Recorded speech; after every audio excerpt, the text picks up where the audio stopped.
Imagine a place in Goa, tucked away from the beaches. Surrounded by coconut trees, River Shapura provides a livelihood to the small village of Nadora. A few weeks back, I met Rupesh from Soul Candy Tours along with my cousins for some kayaking. He's a Goan local and he's trying to sustain his travel business in these untravelable times. I was really intrigued by his passion to promote a very different side of Goa and bring tourism to his village. I decided to spend a day with him to learn more about his way of life.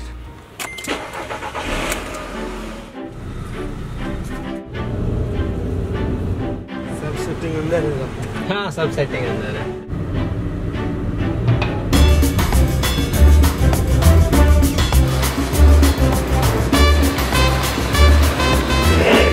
So I'm actually headed to Nadora village. It's a little inland in North Goa. It's a little away from the beach. I did a vlog on that, on doing kayaking with Soul Candy Tours, and there I met the founder of Soul Candy Tours. His name is Rupesh, and we became friends. We've been chatting, and what we are trying to do at Nadora village is to basically explore opportunities that can help tourism in this spot.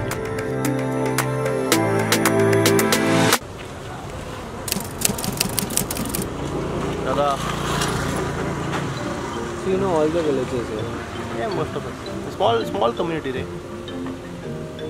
So from here to where you came in from the highway, it's just the same group of people you see almost everywhere. Who are the people here? Do they want development? Do they want...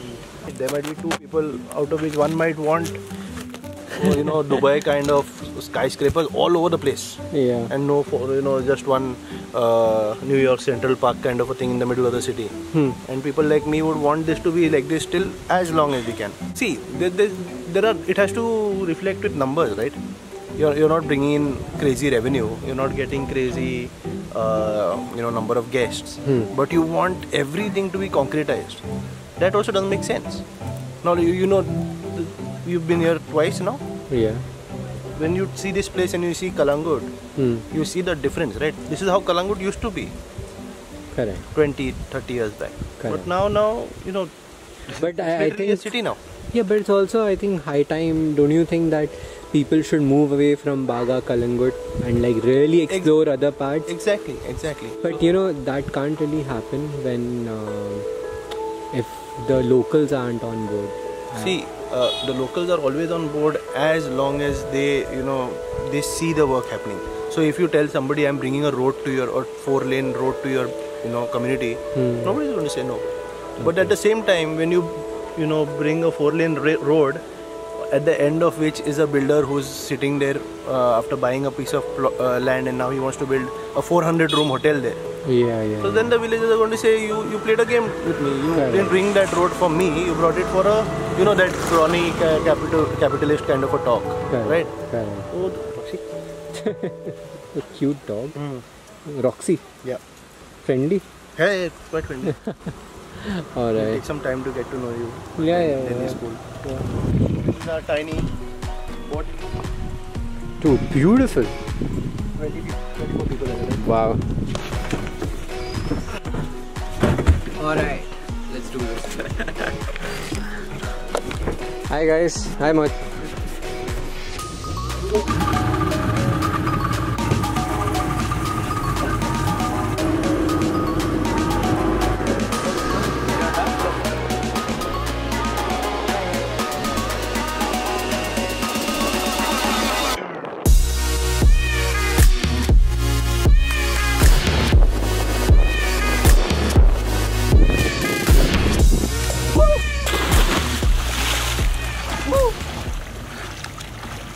Oh man, nice.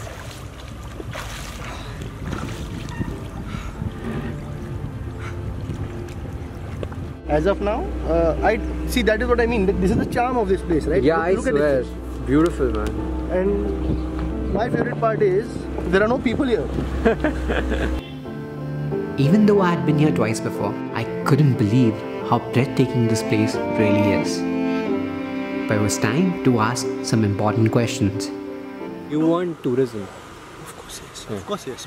We've posted about a place like Butterfly Beach in Padolem, and some people have said, like, objected, don't make these places famous. That's stupid.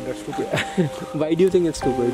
Because see, you've heard about Eight Finger Eddie? Have you heard about it? Yes. So, the Goa Brewing Company. Yes. Correct. So Eight Finger Eddie is a beer Yeah. Goa Brewing Company released in memory of Eight Finger Eddie, who was a guy who came to Goa in the 1960s, I think, when the first hippies started coming. Alright. So the myth or the folklore is, this guy is the first guy who came to Anjuna.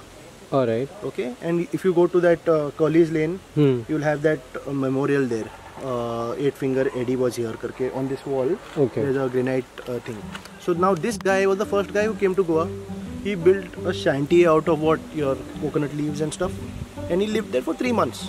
Okay. He went to local houses to eat. He started buying stuff.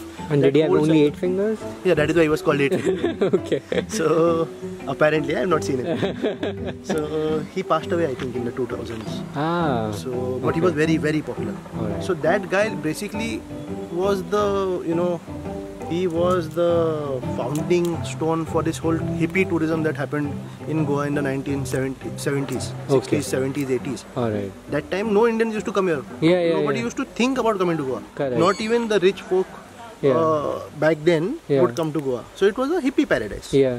Okay. So what I'm trying to say is, if Eight Finger Eddie did not go back to Israel or wherever he was from, Yeah. and if he did not go back, Yeah. and if he did not say, oh fuck, I found this lovely place, Yeah. you all should come visit, who would fucking come to Goa? Correct. So people saying, hey, don't show people these places. I'm saying show people the places. Ask them to be responsible about what they're doing. Exactly. Don't throw your shit there. Take your shit with you. Exactly. You what, 2 bottles, Yeah. one packet of food. That's all you're taking, right? Yeah. Take it back with you, no? Yeah. And if you find another bottle there, take that also with you. Yes, we do that in every one of our kayaking trips. Yeah. We find alcohol, glass wala bottles. We find plastic bottles. We find stupid stuff. So exactly. So tourism is not an issue. Irresponsible tourism. Totally. So now slowly get hold of it, and you would want to put your leg up here.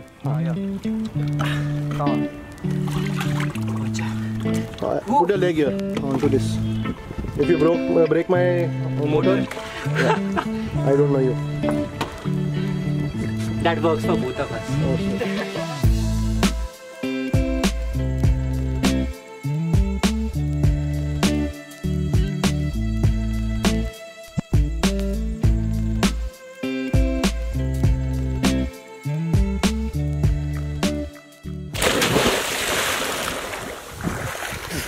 Is it deep enough? Yeah. And fuck the current. Strong current? Not so much.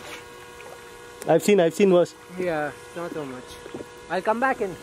Already? Come. Just wanted the dive. I'll take you coming back in 30 seconds.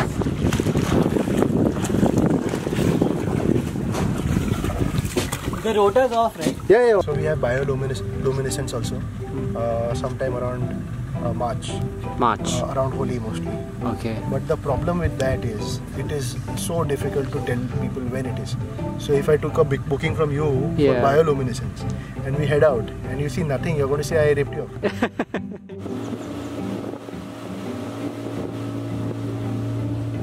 This is insane. So freaking beautiful, man. Oh, just so happy being here. Rupesh was incredibly kind to invite me to his village. Like most people, I thought of Goa only in terms of beaches, and I never really bothered to explore anything beyond it. I'm so grateful to him for showing me this paradise that he calls home.